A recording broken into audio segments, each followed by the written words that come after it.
Lumipas ang 3 araw at ngayon ay pauwi na si Adam. Alam ko hindi na naman niya ako palalabasin ng bahay. Baka saktan na naman ako nito. Ma'am, andyan na po si Sir Adam. Ani Yaya Telma. Kinalaman ko ang aking sarili, saka ngumiti, habang bumababa ng hagdanan. Sakto naman pagpasok ni Adam. Han, I have something to give you. Nalaala kita kaya binilhan kita nito. May pinakita ito sa aking box at alam ko, alahas na naman iyon. Ang dami mo nang binigay sa akin na ganito. Huwag mo akong galitin, Anika. Binilhan na nga kita. Ayaw mo pa. Nabigla naman ako nang hawakan nito ang braso ko. Adam, nasasaktan ako. Masasaktan ka talaga. Buti nga at naalaala pa kita. Buwisit. Sabi nito. Saka pawaksi akong binitawan. Pakilagay ng gamit ko sa taas. Tamango naman ang bodyguard nito. Habang dala-dala ang mga gamit pa itaas. Napahaplos naman ako sa braso ko. Bakat ang kamay ni Adam sa braso ko. Dahil sa sobrang higpit ng kapit kanina. Ayos ka lang po, Ma'am Anika. Yes, okay lang ako. Sanay na ako. Sa garden muna ako magpapahangin. Hindi ko na inantay ang sagot ito. Tumungo ako sa garden at umupo doon. Kahit papaano, nakapag-relax ako. Natigilan naman ako nang tumunog ang cellphone ko.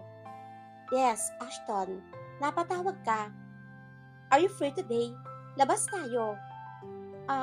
Sorry Ashton. Bumuntong hininga muna ako. Nakauwi na kasi si Adam eh.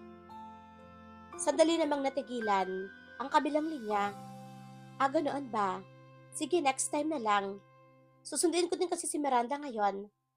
Oo nga pala. Galing din sa New York si Miranda. Din ako magtataka kung nagkita sila doon ni Adam. Anika, are you there? Yes. Sige na. Ibababa ko na to. May gagawin pa ako. Bye, Anika. Saka namatay ang linya.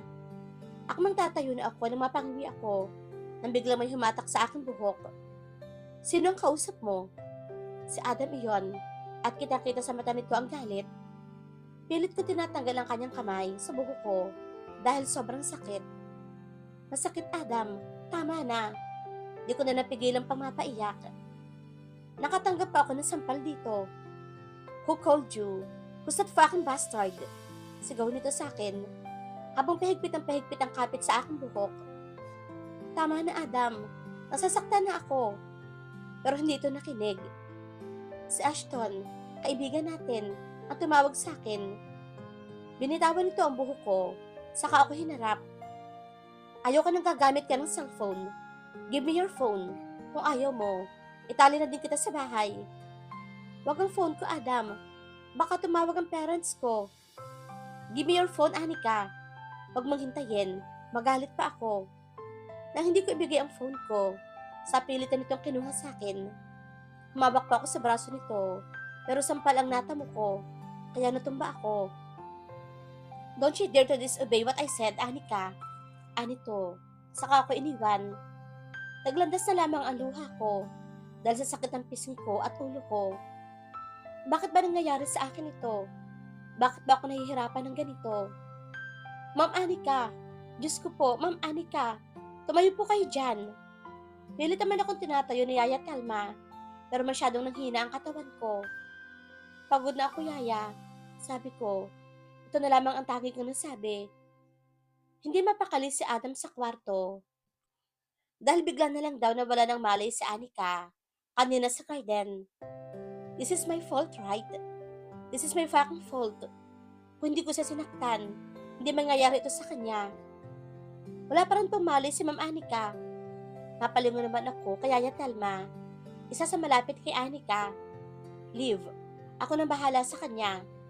Tamango naman ito. Wala pa rin malay si Anika at sobrang himbing ng kanyang tulog. Nakita ko naman ang pasa nito sa may mukha, lalo na sa kanyang leeg. Hindi ko maiwasang hindi makaramdam ng guilt, pero pinigilan ko iyon. Pinaplos ko ang pasa nito sa pisngi na ako mismo ang may gawa. Hindi ko alam kung bakit sa tuwing nakikita ko sa Anika, nagagalit ako sa kanya at gusto ko siyang saktan. Lalo ako nagalit nang tumawag dito sa Ashton. Isa sa kababata namin ni Anika.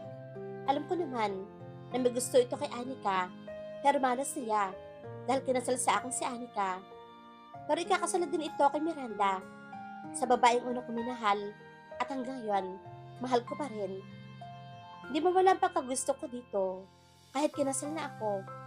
Kasal na kami ni Anika sa simbahan, pero kailangan pa rin namin magpanggap na ayos kami at mag-asawa kami ni Anika sa harap ng parents namin. Napilitan lamang akong ikasal kay Anika dahil sa kumpanya nilang nalugi. At magulang ko ang sumagip, kapalit na pagpapakasal ni Anika sa akin. Isa din sa dahilan kung bakit galit ako kay Anika dahil sa mga ayon ito, dahil may gusto ito sa akin. Alam naman ni Anika kung sino ang mahal ko at gusto ko si Miranda iyon. Natigilan na naman ako sa pag-iisip ng gumalaw si Anika. Are you awake? Lumingon ito sa akin at agad din namang umiwas. Bigla akong nakaramdam ng pagkainis. Bakit mo ba ginagawa ito sa akin, Adam? Bakit mo ako sinasaktan? I heard her sobbing. You know what the reason, Anika? Sambit ko at lumabas ng kwarto. Hindi maiwasan ni Anika ang makaramdam ng sakit dahil sa sinabi ng asawa. Alam naman niya kung ano ang rason kung bakit sa kanya si Adam. Sa pilitan lang naman ang kasal nila dahil sa kanilang kumpanya. At dahil na din sa habol ni Adam ang kumpanya ng ama nito, hindi naman talaga ako ang kanyang mahal, kundi si Miranda, ang isa sa kaibigan namin.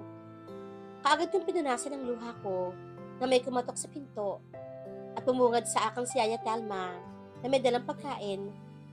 Ma'am Anika, umalis na po si Sir Adam, ani nito, saka lumapit sa akin at nalapag ang tray na dala nito.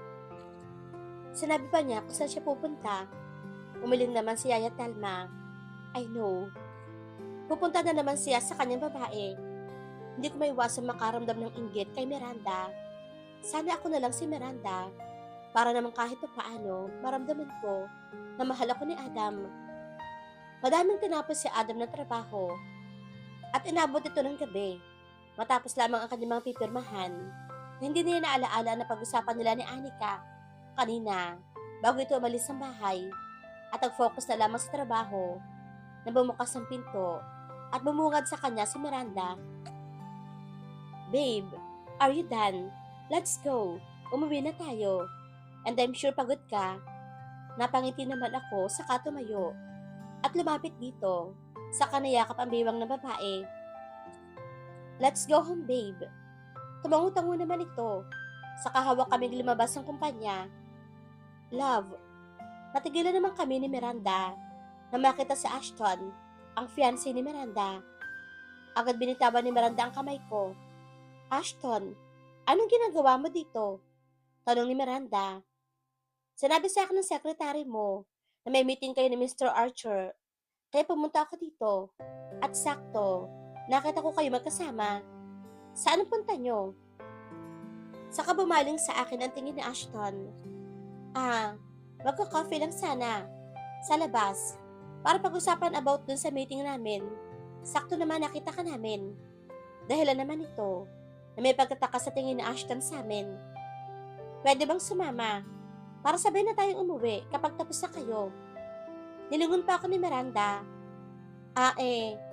Baka matagal lang kami sa meeting, love. Mauna ka nang umuwi. Susunod na lang ako sa bahay. Maybe, tomorrow na lamang natin pagmitingan about dun sa proposal mo, Miss Sanchez. Tumingin naman sa akin si Miranda na parang di makapaniwala sa sinabi ko. Then, I turned my back on them. Saka ako sumakay sa kotse. Pag-uwi ko sa bahay, tahimik ang paligid. Tulog na yata si Anika. Pagpasok ko sa kwarto, wala doon si Anika. Agad na naman nag-init ang ulo ko nang hindi ko siya makita. Yaya Telma, where's Anika? Sigaw ko dito. Sir, nasa garden po si Ma'am Anika. Kanina pa po siya doon at ayaw pa pong pumasok. Hindi na ako sumagot at nagtungo ako sa garden kung saan nandoon si Anika. Nakita ko naman, nakaupo ito at malayo ang tingin. Kanina pa kita hinahanap, andito ka lang pala. Ano na naman kadramahan mo? At gabing-gabi na, andito ka pa sa garden. Anika, Sigaw ko dito, pero hindi ito tumingin sa akin. Dahil sa inis ko, nalapitan ko ito, saka hinawakan sa braso. Nakatulala lamang si Anika. Anika! Sigaw ko. Bigla naman itong napalingon sa akin at gulat sa nangyari. Nasasaktan ako, Adam. Ano nito? Kanina pa kita sinisigawan. Hindi mo malang ako narinig. O talagang wala kang balak pakinggan ako. Nakatingin pa rin sa akin si Anika. Adam, bigla naglandas ang luha nito kasi ang ikinatigil ko. Tama na, nasasaktan na ako. Sabi nito na parang nagmamakaawa sa akin. Bakit hindi ako makaramdam ng awa sa kanya? Masasaktan ka talaga kung uulitin mo ito. Huwag ka magbingi-bingihan sa akin. Naintindihan mo? Tumango ito sa akin. Kaya binitawan ko ang braso. Saka ito iniwan. Narinig ko pa ang kanyang paghikbi ng iwan ko at nalingon ko pa itong umiiyak. Habang hawak ang braso, kung saan ko ito nasaktan. Hindi ako makaramdam ng awa sa kanya. Kinabukasan, maagang nagising si Anika para ayusin ang mga susuotin ni Adam. Tinalansya pa niya ang mga damit nito na pangtrabaho. Saka tinulungan si Yaya Telma na magluto. Kahit pa paano, may alam din naman si Anika sa pagluluto. Ay, Ma'am Anika, ako na po dito. Baka pumapagalitan kami ni Sir Adam kapag nakita niya kayo. Hindi ko naman pinansin ito.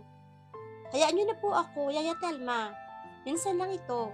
At saka para naman matuwa si Adam sa akin at hindi na niya ako saktan. Kahit ako nasasaktan, pag nakikita kong galit sa akin si Adam, kahit nasasaktan ako kapag sinasampal niya ako, or ano man, na physical na pananakit sa akin, mas masakit pa rin sa akin na makita siyang galit. Nagagawa lang naman niya akong saktan kapag galit siya. Kaya kahit pa paano, matuwa naman siya sa akin. Anika, boses iyon ni Adam, kaya kaagad ako lumapit sa kanya. Bakit? Kakain ka na ba? Nagluluto pa kasi ako eh. Sinabi ko ba na ikaw ang magluto ha? Baka kung ano-ano pa ang ilagay mo sa kakainin ko. Galitan naman ito.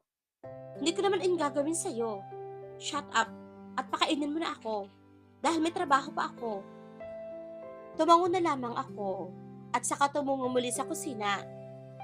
Pinaghahain ko naman ng pagkain sa Adam. Kain ka na.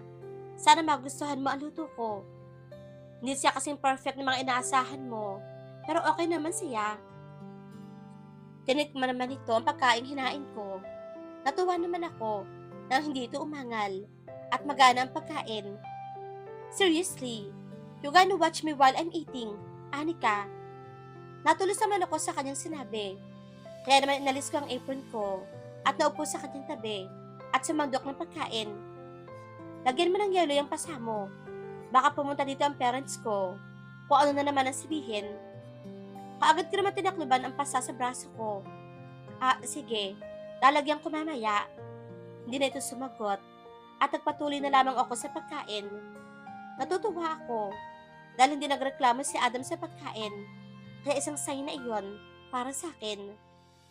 Gagabihin ako ng uwi mamaya. Or baka bukas ako makauwi. Madami akong tatapusing trabaho. Kaya wag mo na akong hintayin. Sasagot pa sana ako. Pero tumalikod na ito. Napabuntong hininga na naman ako. Sa katinanaw, ang papaalis sa kotse ni Adam. Tinulungan ko na lamang si Yaya Telma sa pag-ayos ng pinagkainan namin. Lumipas ang oras at hapon. At bala ko sana magluto ng hapunan na makitang wala na palang stock ang ref namin. Yaya Telma, mamamalengke po ba kayo? Lumapit naman ito sa akin. Yes, Ma'am Anika. Papunta na po ako doon. Binigyan na pa ako ni Sir Adam ng pang-grocery eh.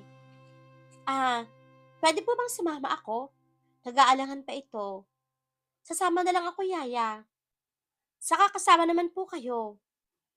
Wala na din itong nagawa kung hindi ang sumang-ayon. Makakalabas na naman ako ng bahay at nakakaboring talaga sa loob ng bahay, lalo na kung ako lang. Nakarating kami sa supermarket. May dala-dala kaming cart ni Yaya Telma. Ako ang tagakuha ng mga nakalista na bibilhin namin.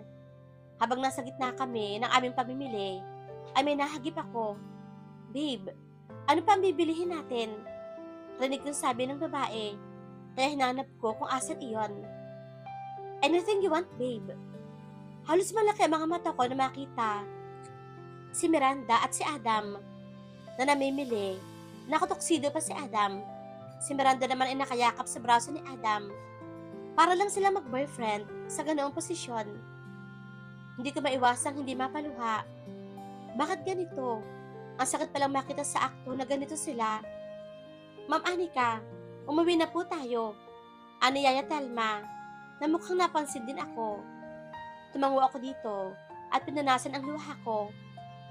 Buti na lang nakapagbayad na ito. Dumiretso na ako sa kotse at doon, tahimik na umiyak.